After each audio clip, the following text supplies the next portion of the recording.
I still remember the exact moment my world shattered into pieces I didn't think could ever be put back together. It was a quiet Saturday morning in my apartment, the kind of morning I usually loved. Soft golden sunlight pouring through the large windows, the smell of fresh coffee brewing in the kitchen, and a peaceful silence that felt like a gentle hug after a long work week. I was 28 years old, standing there in my favorite cozy oversized sweater, barefoot on the warm wooden floor, feeling grateful for the life I had built all on my own. Or at least I thought I had. My phone rang. It was my mother. I smiled when I saw her name on the screen because, despite everything, I still believed we were close. I answered with a cheerful, "Hey Mom, good morning. I was just thinking about you. How are the wedding plans going?" There was a pause, a long, heavy pause that made my stomach tighten before she even spoke. Then her voice came through, flat and cold, like someone reading from a script they didn't really want to deliver. "Emily, I'm sorry, but you're not invited to your sister's wedding." The words hit me like a physical blow. I felt the air leave my lungs. My hand started shaking so badly I had to set the phone down on the marble countertop. I stared at it, her name still glowing on the screen, and for a few seconds the entire room seemed to spin. This couldn't be real. This had to be some kind of sick joke or misunderstanding. "Mom, what did you just say?" My voice came out small and broken, nothing like the confident, successful woman I presented to the world every day. "This is Sophia's wedding. I'm her big sister. I've been helping plan it for months." She sighed. That familiar, exhausted sigh she always used when she thought I was being dramatic or difficult. "You know how stressful this has been for all of us, Emily. Sophia doesn't want any tension on her special day. We've talked about it as a family, and we think it's best if you sit this one out. It's for everyone's peace." Best for everyone's peace? The phrase echoed in my head like a cruel echo. Whose peace? Certainly not mine. My heart was pounding so hard I could hear it in my ears. I slid down slowly until I was sitting on the cold kitchen floor, my back pressed against the cabinets, knees pulled up to my chest like a child trying to protect herself. Tears came immediately, hot and uncontrollable.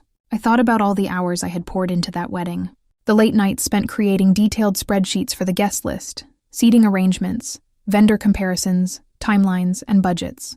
I had stayed up until 2 or 3 in the morning multiple times, making sure everything was perfect, because I wanted my little sister to have the dream day she had talked about since she was a teenager. I had even quietly transferred money from my own savings when my parents whispered over the phone that the budget was getting tight. No questions asked, just love, or what I thought was love. Now I was being erased, completely removed from one of the most important days in my sister's life, and in our family's life. I tried to speak again, but my throat felt tight. "Mom, please, tell me what I did wrong. I thought we were all in this together. I've been there for Sophia through everything." Another sigh from her end. "It's not about something you did, Emily. Sophia just feels like you can be a little opinionated sometimes. She wants everything to be joyful and light. No stress, you understand, don't you? You've always been the strong one. The strong one." How many times had I heard that growing up? Emily is so mature. Emily can handle it. Emily doesn't need as much attention. It was a label that had followed me my entire life, and in that moment, it felt like a curse instead of a compliment. I hung up the phone after a few more painful exchanges because I couldn't bear to listen anymore. The silence that followed was deafening. I sat there on the floor for what felt like hours, staring at the beautiful lavender bridesmaid dress hanging in my open closet across the room. I had paid for that dress myself. I had gone to fittings with Sophia, smiling through her criticisms of my suggestions, excited to stand beside her as her big sister. Now it felt like a mocking reminder of my place in this family, useful until I wasn't convenient anymore. Let me take you deeper into my story so you can truly feel how we got to this devastating point. Because this wasn't just one phone call. This was years, decades, of a pattern that I had accepted without realizing how much it was costing me. I grew up in a modest suburban home with parents who worked hard but always seemed stretched thin. When Sophia was born, I was 12 years old. From the very first day, I was cast in the role of the helpful big sister. I changed diapers, helped with nighttime feeding so my tired parents could rest, walked her to school, protected her from bullies on the playground, and gave up my own weekend plans so she could have play dates or activities. My parents would often say things like, "Emily is such a good girl. She understands that Sophia needs more right now." And I believed them. I wanted to be good. I wanted to be loved. That role never ended. It only became heavier as we grew older. When I graduated high school with honors and got a scholarship to a good college, my parents barely celebrated because Sophia was struggling in middle school and needed extra tutoring. I used part of my own savings from part-time jobs to help pay for that tutoring. When I landed my first real job after college, I used my signing bonus to help my parents pay off some credit card debt that had been hanging over them. They thanked me, of course, but it always felt like the expectation rather than a gift. Sophia, on the other hand, was the golden child. Beautiful, dramatic, sensitive, the one who needed protection and celebration. When she wanted to study abroad but her grades weren't strong enough for full scholarships, I spent months helping her, and later quietly helped cover extra costs. When she wrecked her first car at 20, I gave up my own vacation savings to help repair it.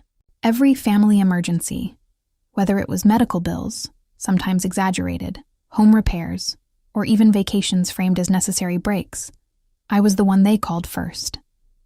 And I always answered, because that's what family does, right? Or so I told myself. As an adult, I built a successful career in marketing. I bought my own apartment, traveled a little when I could, and tried to live a balanced life. But I was still the reliable one, the one who showed up with gifts, helped plan holidays, and made sure everyone felt supported. My own achievements, promotions, personal milestones, were often downplayed or quickly shifted back to whatever Sophia had going on. The wedding planning had been the latest chapter. For months I attended meetings, offered ideas, created organizational tools, and provided financial support when needed. I did it happily because I loved my sister. I wanted her to be happy. I wanted to be part of her joy. Now that illusion was completely destroyed. That entire day after the phone call, I moved like a ghost in my own home. I couldn't eat. I couldn't focus. Friends texted me asking for updates on the wedding, and I gave vague replies because the humiliation was too fresh, too raw. I cried in the shower until the water ran cold. I stared at old family photos on my phone, pictures from childhood where I was always on the edge, holding Sophia, smiling proudly while my parents beamed at her. Even then, the dynamic was clear. Night fell, and sleep refused to come. I lay in bed replaying every subtle moment of favoritism, every time my needs were set aside. The pain was so deep it felt physical, a heavy ache in my chest that made breathing difficult. I grieved not just the wedding, but the version of family I had believed in for so long. For the next 3 days, that grief wrapped around me like a heavy blanket. I went through the motions at work, smiling in meetings, but inside I was breaking. The silence from my parents after that call spoke volumes. No apology, no explanation, just nothing. I kept hoping they would reach out and say it was a mistake. That they loved me. That family didn't treat each other this way. But the phone stayed silent. What I didn't know then was that the real storm was building. 3 days later, everything would shift dramatically, and the same people who had discarded me so easily would come back with desperate pleas that would force me to confront. Everything I had been avoiding for years, the days that followed that phone call blurred together into one long, aching fog. I tried to go about my normal routine, but everything felt wrong. The apartment that usually brought me comfort now felt too quiet, too empty. I would catch myself staring at nothing, replaying my mother's cold words over and over again. "You're not invited." It was like a scar that kept reopening every time I breathed. I forced myself to go to work on Monday. As a marketing coordinator at a growing company, I had meetings, deadlines, and a team that relied on me.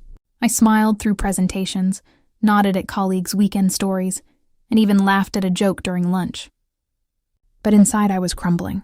During a short break, I locked myself in the bathroom stall and let the tears fall silently. How could my own family do this to me? How could the people who were supposed to love me the most treat me like I was disposable? That evening, I came home and finally allowed myself to fully feel the weight of it all.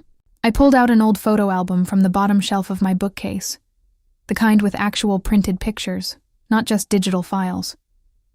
I sat cross-legged on the living room floor and went through page after page.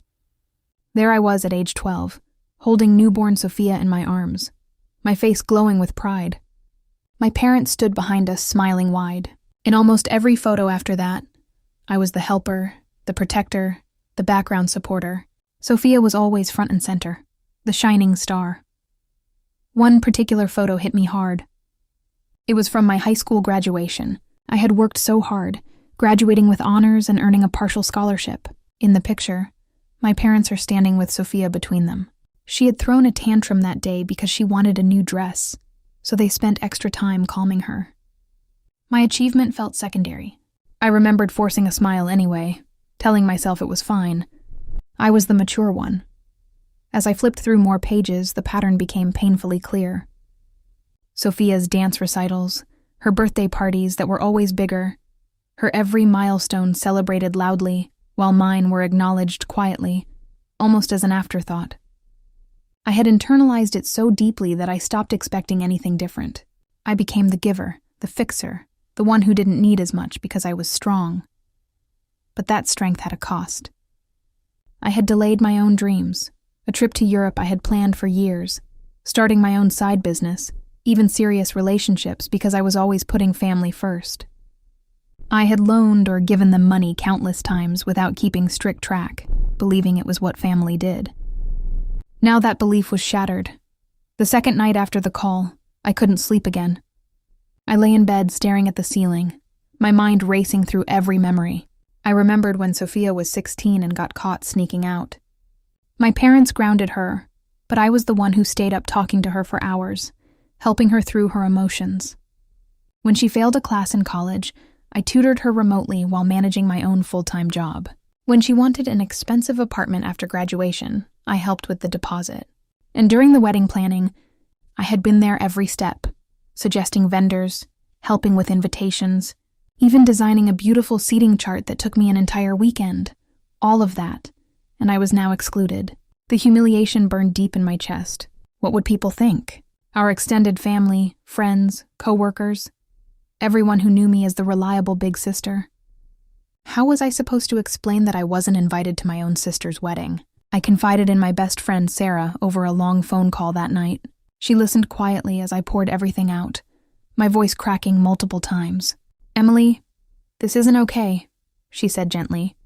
"You've given so much for so long. Maybe this is the wake-up call you need."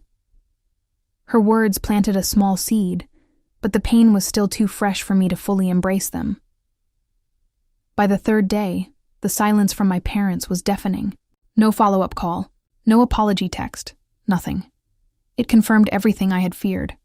I was only valuable when I was useful. When I became inconvenient or opinionated, I could be erased without a second thought. I spent that afternoon walking aimlessly in a nearby park, the autumn leaves crunching under my feet. The fresh air helped a little, but the emotional storm inside raged on. I thought about my younger self, the eager girl who just wanted to be loved equally. I grieved for her. I grieved for the relationship I thought I had with my sister and parents. And somewhere deep down, a quiet new feeling began to stir. The first hints of resolve. I didn't know it yet, but this pain was preparing me for what was coming. Because on that third evening, as I sat on my couch wrapped in a blanket, staring blankly at the wall, my phone rang again. This time it was my father. His voice was different, unsteady, almost desperate. "Emily, we need to talk. It's urgent. Can you come to the house?" My heart skipped. Part of me wanted to refuse, to protect myself from more hurt, but the years of being the responsible daughter pulled me forward. I agreed quietly and drove over, my hands gripping the steering wheel tightly the entire way. When I arrived, the atmosphere in my childhood home was thick with anxiety. My mother was pacing by the window.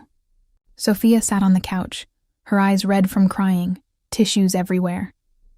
My father looked older than I had ever seen him. He didn't waste time on pleasantries. "The wedding venue is demanding the final payment today. We're short $38,000. We've covered a lot, but we need your help right now, Emily. You've always been the one we can count on." The words landed like a second betrayal. I stood there in the living room, staring at each of them, feeling the full weight of everything that had happened in the past 3 days. I stood frozen in the middle of my childhood living room, the same room where I had celebrated birthdays, holidays, and family milestones for nearly 3 decades. The familiar beige walls, the old family photos still hanging slightly crooked, the worn couch where Sophia and I used to watch movies together. Everything felt suddenly alien. My father's words were still hanging in the air like thick smoke. "We're short $38,000. We need your help right now." My mother rushed forward, her eyes pleading, her hands reaching for mine. "Emily, honey, please. This isn't about the invitation anymore. The venue won't hold the date without the full payment. Sophia has been crying nonstop for days. This is her dream, and it's falling apart." Sophia looked up from the couch, her face puffy, mascara streaked. In that moment, she looked so much like the little girl I had spent my life protecting. "Big sis, I'm really sorry about what I said. I was stressed with all the planning. I didn't mean to exclude you, but I need you now. You've always been there for me." The manipulation felt like a well-worn script. I had heard variations of it my entire life. Yet this time, after the raw pain of the past 3 days, something inside me resisted. I gently pulled my hands back and sat down slowly on the armchair across from them, trying to steady my breathing. I looked at each of them. My parents, who had raised me, and my sister, who I had loved fiercely, and the full picture of our family dynamic finally crystallized. I had always been the backbone, the one who studied hard, worked harder, succeeded quietly, and gave without expectation. The one who covered shortfalls, offered advice, showed up, and fixed problems. Sophia was the spark, the one who shone brightly, demanded attention, and received it effortlessly. I took a deep breath and asked the question that had been burning in my soul since that first phone call. "Why have you always chosen her over me? Why am I only invited when I'm useful?" The silence that followed was heavy. My mother started with the familiar excuses. Sophia was more emotional, more sensitive, needed more support.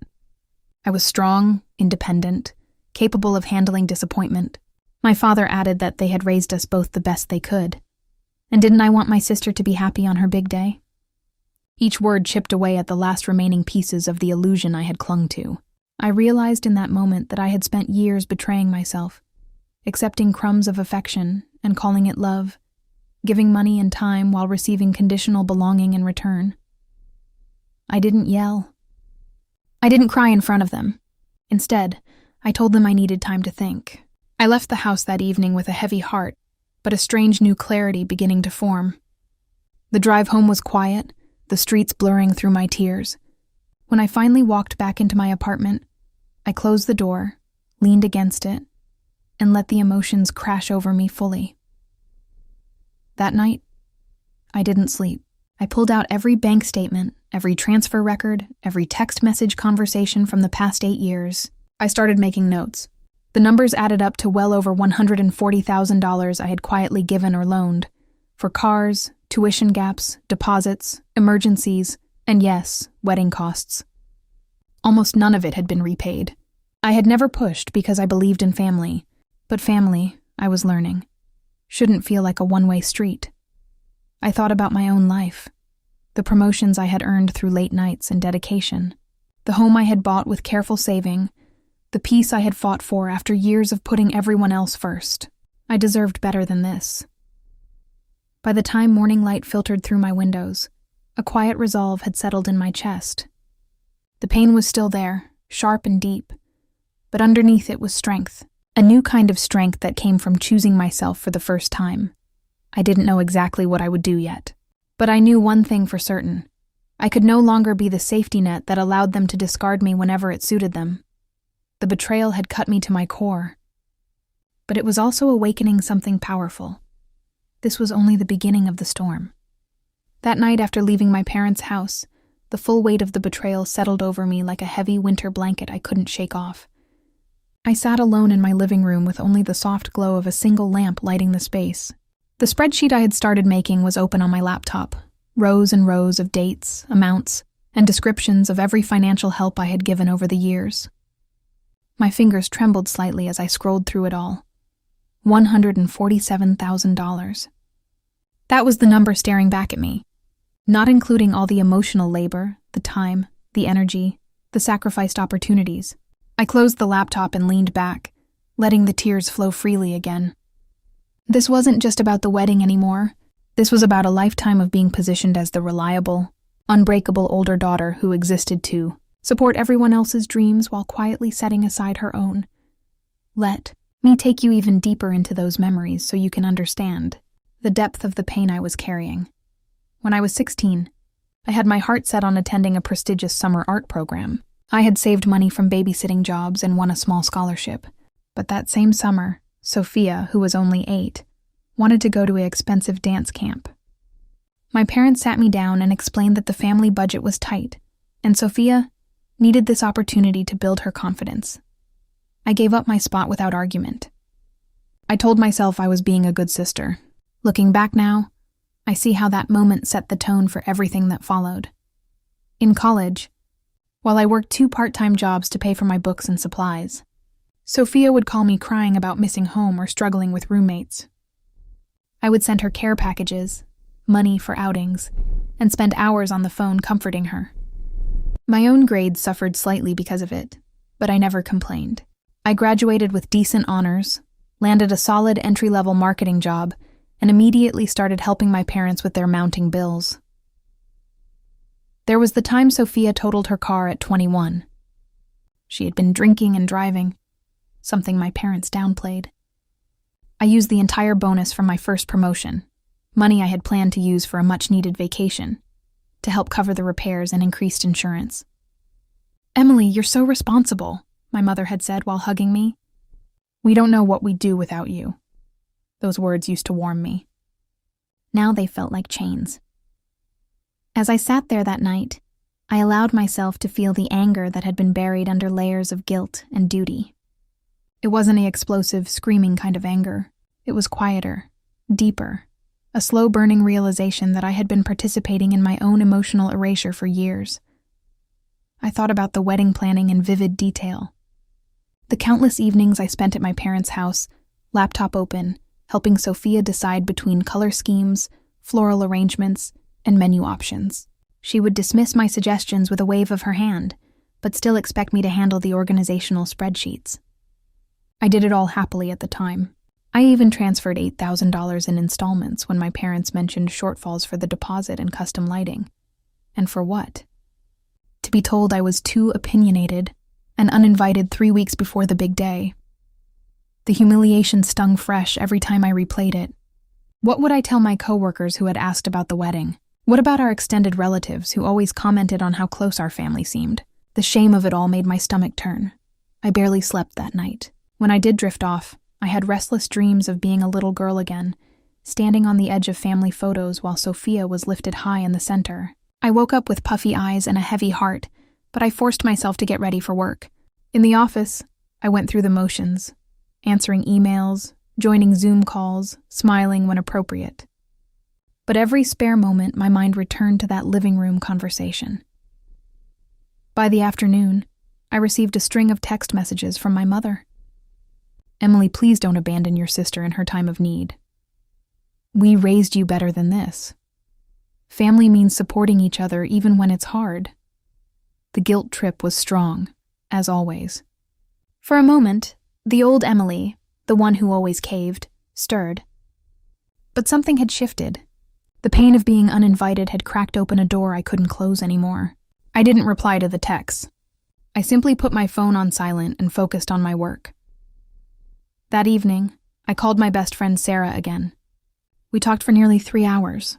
She listened as I recounted every detail, every memory, every financial transfer. "Emily," she said softly at one point, her voice full of compassion, "you are not their bank account.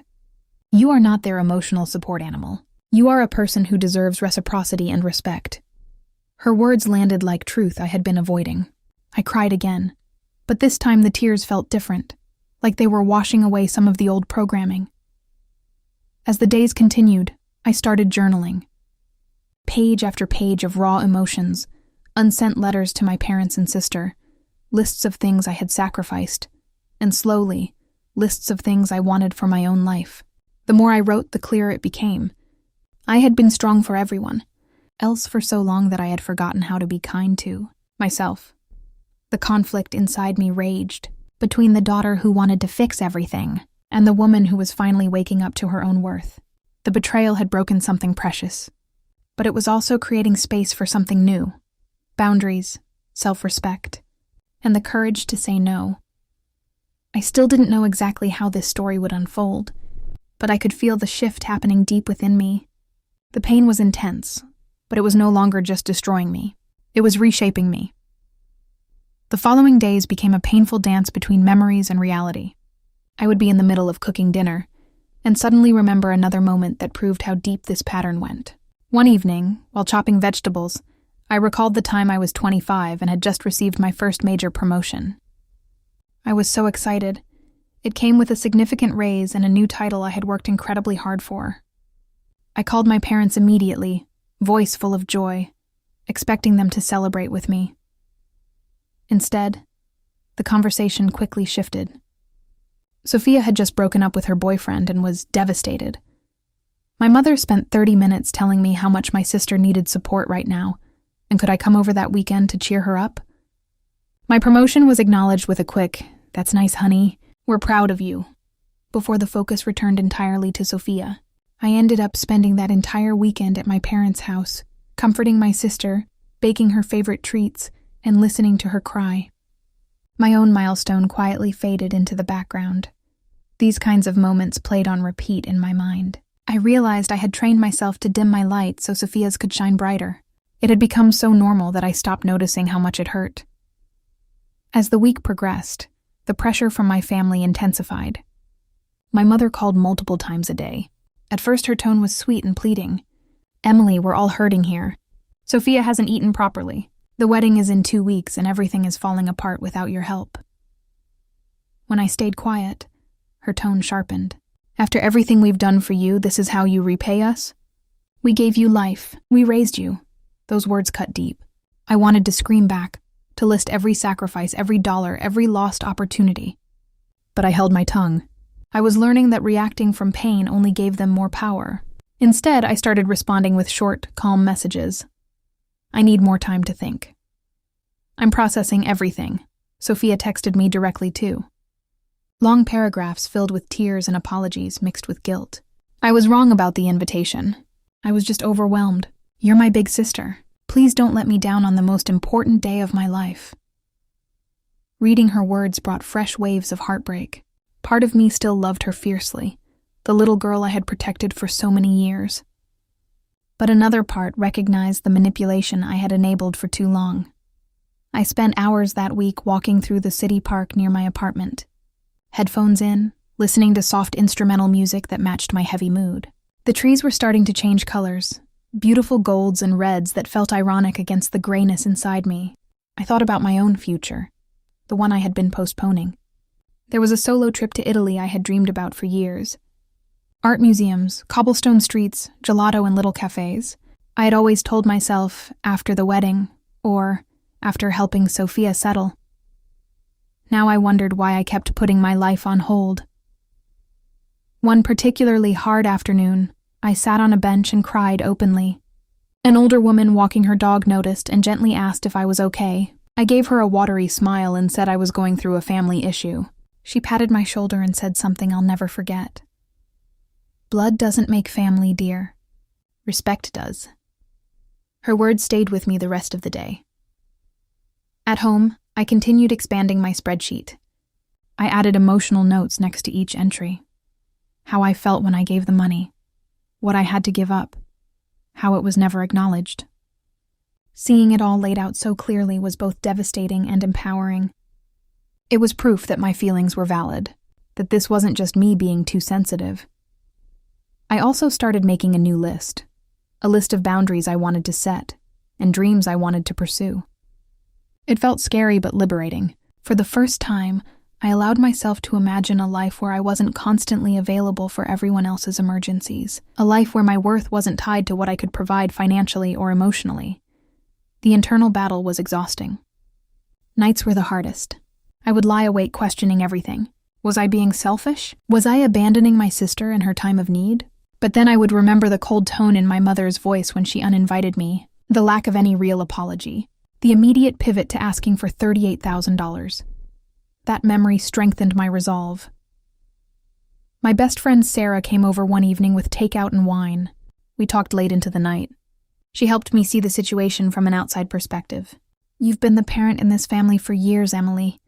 It's time to be the daughter, or better yet, your own woman. We laughed through tears as she helped me role-play what I might say to my family. It gave me courage. By the end of that week, I knew I couldn't give them the money. Not this time. Not after being discarded so easily.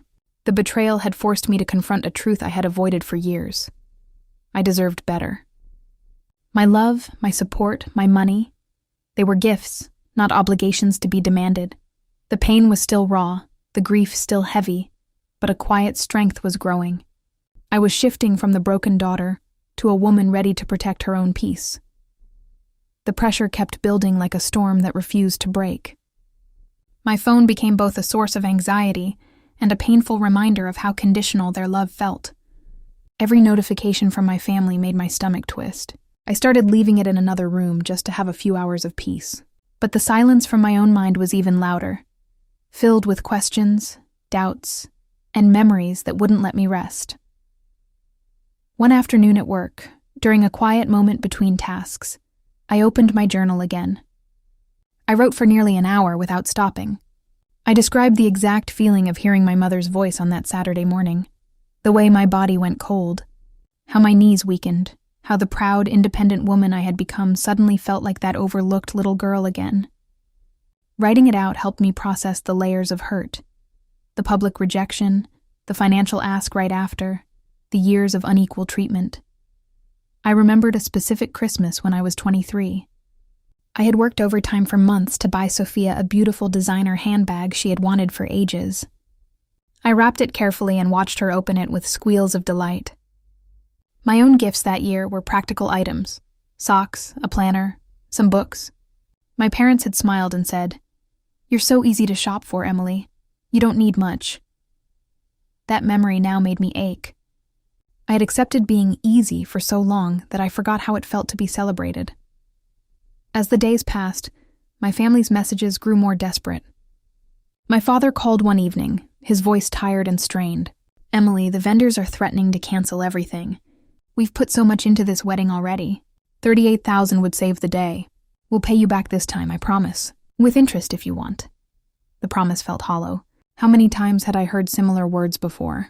I listened quietly, then asked, "Dad, do you even realize what you're asking? You removed me from the wedding like I was a problem to be solved. Now you want me to fund the celebration I'm not allowed to attend?"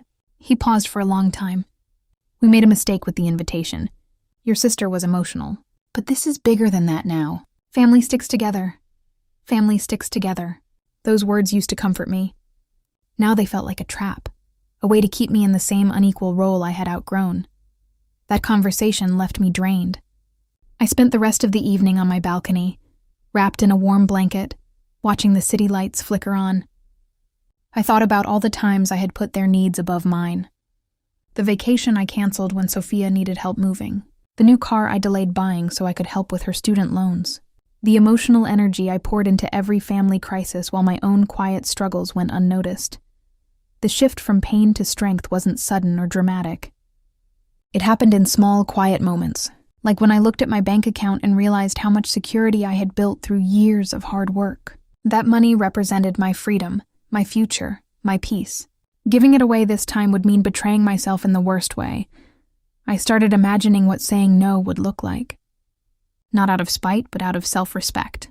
I pictured myself finally taking that solo trip, investing in courses that would advance my career, or simply enjoying weekends without waiting for the next family emergency call.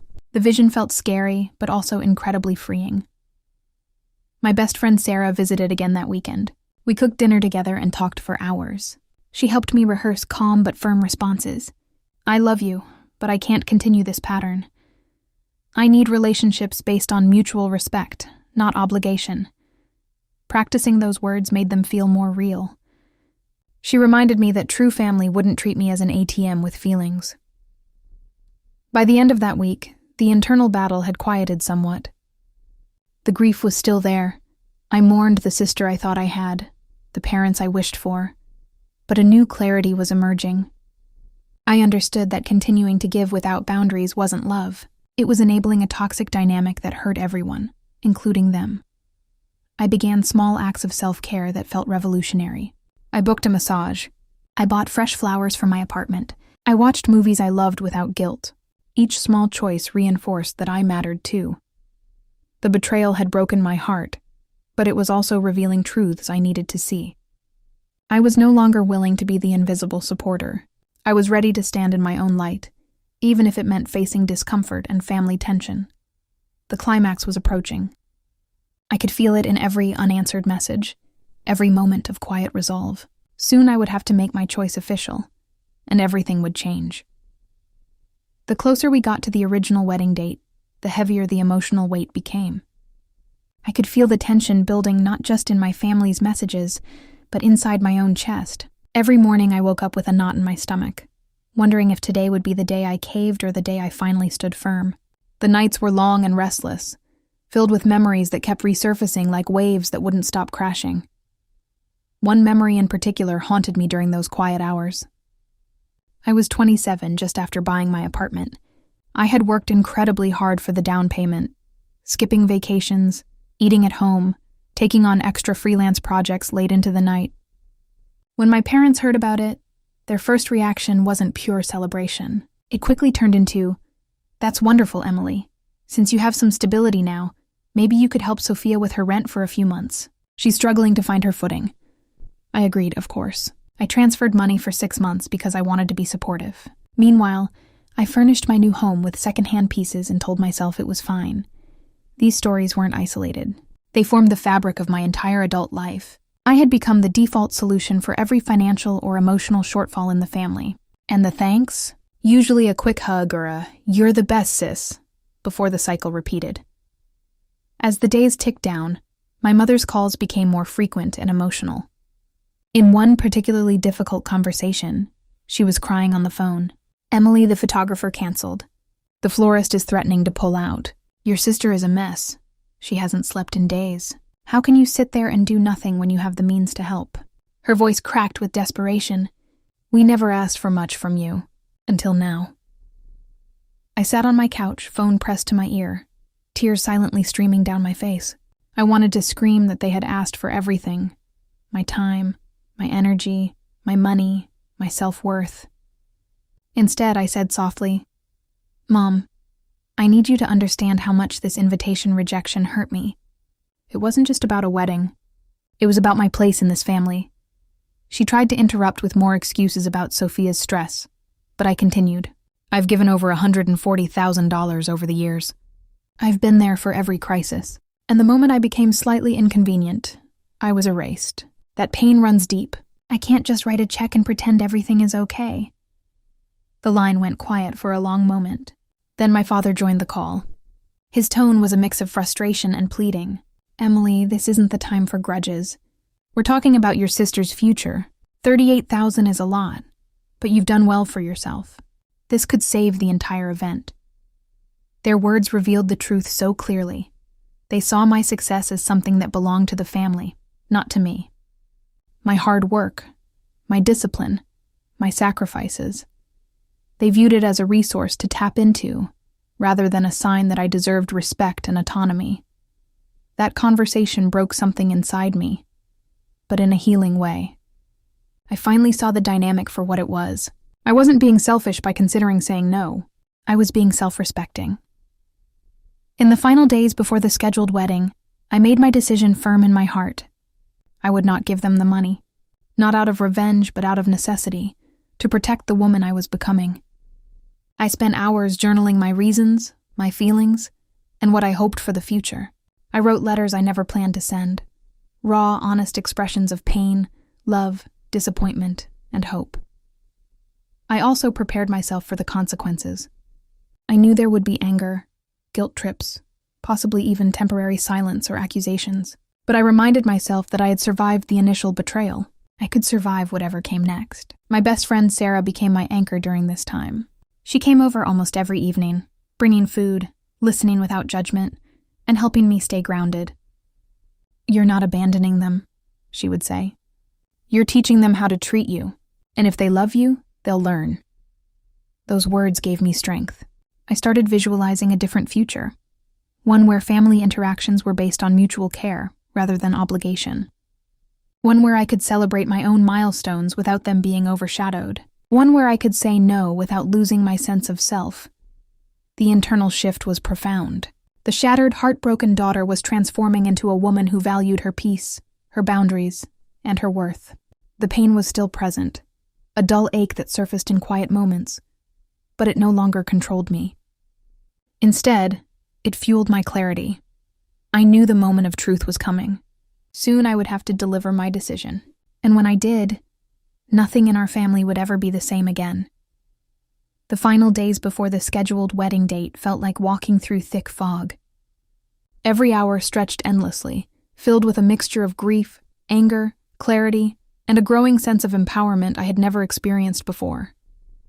I had reached the point where the decision was no longer a question. It was a necessity for my survival. I spent one entire afternoon sitting at my dining table with all the documents spread out in front of me. The detailed spreadsheet glowed on my laptop screen, every transfer highlighted in red. $147,000. Years of quiet sacrifices. I read through the notes I had added, the vacations postponed, the dreams delayed, the emotional exhaustion I had pushed aside. Seeing it all laid bare was both heartbreaking and liberating. It confirmed what my heart already knew. Continuing the old pattern would destroy the woman I was trying to become. That evening, as the sun set and painted my apartment in soft oranges and pinks, I allowed myself one final deep dive into the pain. I cried for the little girl who tried so hard to earn equal love. I cried for the teenager who gave up opportunities without complaint. I cried for the young woman who believed that unconditional giving would eventually bring unconditional belonging. The tears were heavy, but they felt cleansing, like they were washing away years of unspoken resentment. I thought about Sophia specifically. Despite everything, I still loved her. She was my little sister. The baby I had rocked to sleep. The girl I had taught to ride a bike. The teenager I had stayed up with during her first heartbreak. But love doesn't mean allowing someone to use you repeatedly. Real love sometimes requires hard boundaries, so that growth can happen for everyone involved. My parents' final attempts came the day before the wedding. My mother left a tearful voicemail. "Emily, if you ever cared about this family, please help us. Sophia is completely broken. The venue is calling every hour. We're begging you." My father followed with a text. "This could ruin your sister's future. Don't let one disagreement destroy everything." I listened and read their words multiple times, letting them wash over me. Then I turned off my phone for several hours. I needed space to breathe, to remember who I was outside of their expectations. In that silence, I made my peace with the choice. I would not send the $38,000. I would not attend the wedding I had been excluded from. I would no longer betray myself to keep a false sense of family harmony. The realization brought a strange calm mixed with sadness. This wasn't revenge yet. That would come later. This was simply self-preservation. I wrote in my journal for a long time that night. I described the shift happening inside me, from the broken, people-pleasing daughter to a woman who valued her own worth. I listed the things I was choosing: peace, boundaries, self-respect, a future where my success belonged to me first. The words flowed powerfully, like a declaration to myself. When I finally turned my phone back on, I didn't reply immediately. I let their desperation sit unanswered for a little longer. It wasn't cruelty. It was the first time I had ever prioritized my emotional health over their immediate demands. My best friend Sarah stayed with me that night.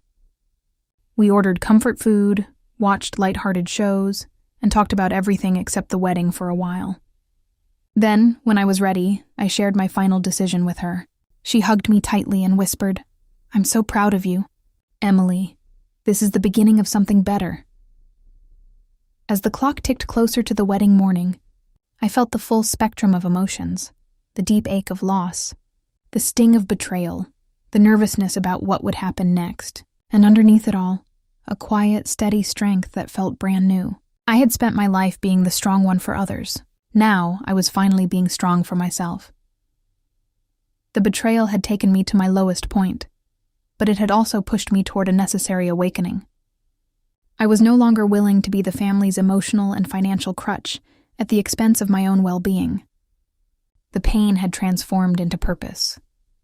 I stood at the edge of a new chapter, ready to face whatever consequences came from my decision.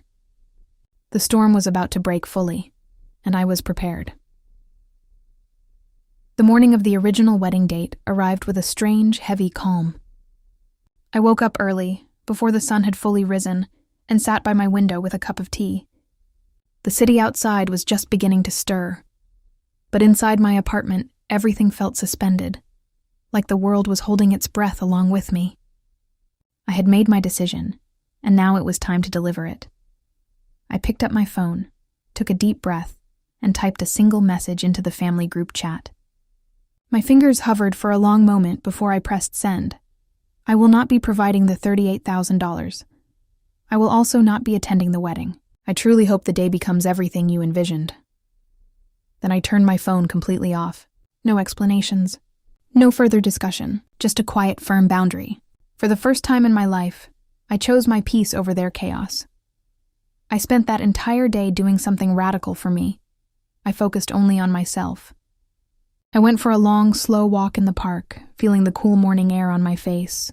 I treated myself to a peaceful breakfast at my favorite cafe, journaling as I ate. I allowed myself to feel everything without judgment.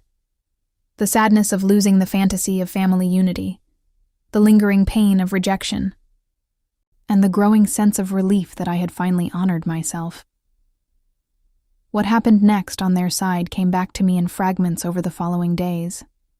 Stories from mutual friends, distant relatives, and eventually from my parents themselves. The venue held firm. No full payment, no wedding. Sophia had what witnesses described as a complete emotional meltdown in her full bridal gown and makeup. Guests who had already arrived early were awkwardly asked to leave or wait while my parents scrambled. There were tears, raised voices, confusion, and overwhelming embarrassment as the carefully planned fairy tale day collapsed in real time. My sister, who had dreamed of this day for years, was devastated. My parents were mortified in front of extended family and friends. The grand celebration they had bragged about for months turned into a painful, scaled-back disappointment. I didn't gloat. I didn't feel joy in their suffering. But I also didn't rush in to fix it. That was the biggest shift of all. 2 days later, there was a knock at my door. I opened it to find my parents standing there, looking completely broken. My father's face was pale and aged. My mother's eyes were swollen and red from crying. They asked if they could come in. I let them, leading them to the living room where we sat across from each other in heavy silence at first. My mother spoke first, her voice trembling. "Emily, the wedding didn't happen. Everything fell apart. Sophia is inconsolable. We didn't realize how much we depended on you until you weren't there." My father added quietly, "We're so sorry about the invitation. We made a terrible mistake. Please, can we talk about this?" I sat calmly, looking at them. The people who had raised me, hurt me, and now sat before me humbled. I didn't raise my voice. I didn't need to. Instead, I opened my laptop and showed them the full spreadsheet I had created. Every transfer, every loan, every gift over the past 8+ years. The total, the context, the sacrifices behind each number. "I love you both," I said softly, my voice steady despite the emotions swirling inside. "I have always loved this family, but I cannot continue being the only one who gives while being treated as disposable." The rejection hurt more than you can imagine. "It showed me exactly where I stand when I'm no longer convenient," they cried. They apologized repeatedly. They promised things would change. My mother kept saying, "We took you for granted. We see that now." My father nodded, looking smaller than I had ever seen him. They begged me again for the money, saying the wedding could still be salvaged on a smaller scale if I helped. I shook my head gently. "Not this time. This isn't about punishing you. It's about protecting myself. When you're ready to build a real relationship based on respect and equality, not what I can provide, I'll be here. Until then, I need space to heal." They left that day without the check. The door closing behind them felt both painful and final in a necessary way. In the weeks that followed, the consequences continued to unfold. The wedding was quietly rescheduled several months later, but on a much smaller, modest scale. No lavish venue, fewer guests, simpler everything. Sophia still got married, but the over-the-top dream she had demanded was gone. Word spread quietly in family circles about what had happened. Some relatives reached out to me privately, expressing surprise and even support for my stance. I used that time for deep healing.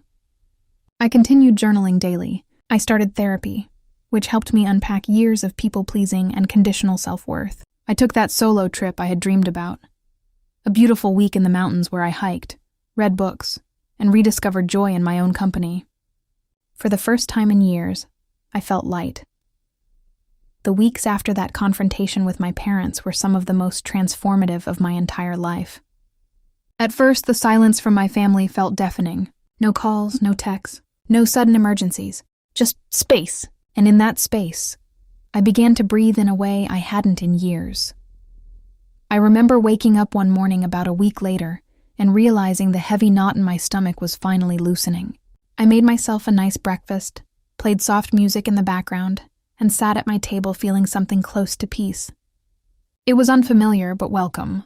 I had spent so long carrying the emotional weight of the entire family that putting it down felt both scary and incredibly liberating. During this time, stories continued to reach me through mutual connections. Sophia had apparently gone through several emotional breakdowns. Friends who attended the scaled-back ceremony later told me how subdued everything felt. The extravagant reception that was supposed to feature live music, custom lighting, and a 5-course meal had been reduced to a simple gathering at a local hall. My sister, who had always been the center of attention, looked beautiful but carried a visible sadness in the photos that circulated privately. I didn't feel triumphant seeing that. I felt a quiet sadness for all of us. For the family we could have been if patterns had been addressed sooner. My parents reached out again after about 10 days. This time it was a careful, almost hesitant phone call from my mother. Her voice was softer than I had heard in years. "Emily, we've been doing a lot of thinking. Your father and I talked every night since that day at your apartment. We realize now how much we've leaned on you, how unfair it's been." I listened without interrupting, letting her words sink in. She continued, sharing how the canceled wedding had forced them to confront their own choices. How seeing Sophia's heartbreak made them reflect on the years of favoritism. How my absence had shown them the gap I had been quietly filling for so long. "We're not asking for money anymore," she said quietly. We miss you, and we want to make things right, if you'll let us." That conversation didn't magically fix everything, but it planted the first real seed of hope. I told them I loved them but needed more time. I wasn't ready to jump back into old roles. I suggested we take things slowly. Maybe start with honest conversations instead of immediate demands. In the months that followed, real, albeit imperfect, change began to happen. My parents started small. They would call just to ask how I was doing, not what I could do for them. My father even asked about my work projects and listened when I shared details about a big campaign I was leading. It felt strange at first, like we were all learning a new language. Sophia reached out too. One afternoon, she showed up at my door unexpectedly, looking nervous and vulnerable. We sat on my couch with cups of tea. And for the first time in a long time, we had a real conversation. She cried as she apologized, not just for the wedding, but for years of taking me for granted. "I always knew you'd be there, Emily. I never thought about what that cost you. I'm so sorry." We talked for hours that day. I shared some of my pain without attacking her. She listened. It wasn't perfect. There were still awkward moments and old defensiveness. But it was honest. She admitted that the scaled-down wedding had been humbling for her. It taught her that life doesn't always go according to plan when you treat people as conveniences. As time passed, I focused heavily on my own healing and growth. I continued therapy, where I unpacked deep-rooted patterns of people-pleasing and conditional self-worth. I joined a women's support group where others shared similar family stories, and their experiences helped me feel less alone. I started saying yes to myself more. Weekend getaways, new hobbies like pottery classes, investing in my career with confidence. One particularly meaningful moment came about 4 months later. I took that long-dreamed-of solo trip to the mountains. I hiked trails with stunning views, read books by the fireplace in a cozy cabin, and spent evenings journaling under the stars. For the first time, I felt truly free, not burdened by the need to fix or fund anyone else's happiness. That trip marked a turning point. I came back refreshed and even more committed to my boundaries. My family noticed the change in me. The careful, respectful way they now interacted showed they were learning. There were still occasional slips. Old habits die hard, but they were quicker to catch themselves and apologize. No more sudden, large financial requests. No more dismissing my feelings. The revenge, if you can even call it that, wasn't loud or dramatic. It was quiet and powerful. I stopped betraying myself. By refusing to fund the wedding after being excluded, I forced a necessary reckoning. The consequences they faced, the embarrassment, the smaller wedding, the confrontation with their patterns, came from their own choices, not from cruelty on my part. The road to real healing wasn't linear or easy. There were days when the old pain would resurface unexpectedly. A random photo on my phone, a mention of weddings at work, or a quiet evening when loneliness crept in. But each time it happened, I had new tools to face it. Therapy taught me to sit with the discomfort instead of running to fix things for others. Journaling helped me turn the pain into wisdom, and the small, consistent changes from my family gave me hope that growth was possible. About 6 months after the original wedding date, my parents invited me over for a quiet family dinner. No big announcements, no hidden agendas, just the 4 of us. I agreed, but with clear boundaries, no financial talk, and I would leave if things felt off. When I arrived, the house felt different. The atmosphere was softer, more tentative. Sophia was already there, helping set the table. She looked at me with genuine warmth mixed with nervousness. "Hey, Em," she said softly, using the old nickname from childhood. "Thanks for coming. I know things have been hard." We sat down to a simple home-cooked meal, nothing extravagant. As we ate, conversations flowed in ways they never had before. My father asked about my recent promotion at work, and actually listened to the details. My mother shared some of her own regrets about how she had parented us, admitting she had repeated patterns from her own upbringing without realizing it. Sophia opened up about how the smaller wedding had been disappointing at first, but it forced her to focus on what really mattered, her relationship with her new husband, rather than the perfect Instagram day. I shared some of my truth too. Not in an accusatory way, but honestly. I told them how being uninvited had felt like a public erasure of my place in the family, how the immediate request for $38,000 afterward had confirmed my deepest fears, that I was valued more for what I could give than for who I was. The room grew quiet as I spoke, but it was a respectful silence. They didn't interrupt with excuses. They listened. That dinner marked another turning point. We didn't solve everything in one night, but we took a real step towards something healthier. My parents started showing up differently. They offered to help me with small things around my apartment, not because they wanted something in return, but simply to show care. Sophia began reaching out for sisterly talks that weren't about her crises. It was awkward at times, like we were all relearning how to be a family without the old imbalances. During this period, I continued focusing on my own life with intention. I invested in myself financially, setting up better savings, starting a small side project I had always dreamed about, and finally taking that trip to Europe I had postponed for years. Walking through ancient streets in Italy, standing in front of breathtaking art, and enjoying quiet meals alone felt like reclaiming parts of myself I had lost. I sent a few photos to the family group chat, not to brag, but to share my joy without guilt. Their responses were supportive, and that felt healing. There were still challenges, of course. Old habits tried to creep back in. Once, my mother casually mentioned a home repair they were struggling with. I gently reminded her of our new dynamic, and she caught herself, apologizing and saying they would handle it.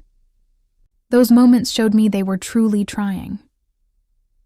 I also reflected deeply on the moral of my story during long solo walks and therapy sessions. The most powerful revenge isn't loud confrontation or cruelty. It's refusing to betray yourself any longer. It's saying no when continuing to say yes would destroy your peace. By holding my boundary, I didn't just change my own life. I created the possibility for real change in my family. The pain of the betrayal taught me that love without respect is incomplete. Family ties are important, but they shouldn't come at the cost of your dignity or self-worth. Sometimes the kindest thing you can do for everyone is to stop enabling patterns that hurt you. It forces growth, even if it's uncomfortable at first. A year later, Sophia's actual rescheduled wedding happened. It was modest, intimate, and beautiful in its own way. I attended this time, not because I was funding it, but because I had been invited with genuine warmth. I stood beside her not as the family fixer, but as her sister who had learned to value herself. The day felt lighter, more authentic. Looking back, I see how that original phone call, as devastating as it was, became the catalyst for everything better that followed.